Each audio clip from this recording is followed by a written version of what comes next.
What's the meaning of barracking?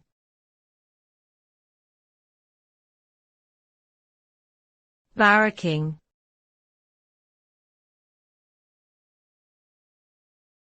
Barracking.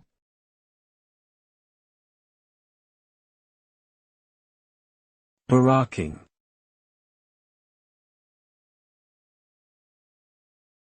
Barracking.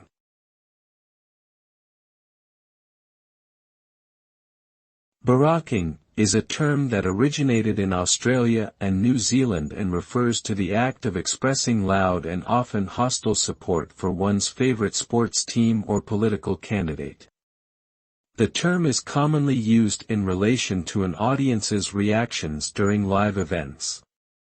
It can also be used in a more general sense to describe the act of jeering or showing disapproval towards someone or something.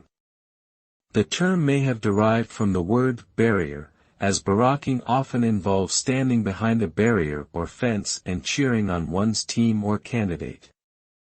Overall, barracking is a lively and often emotional expression of support or opposition.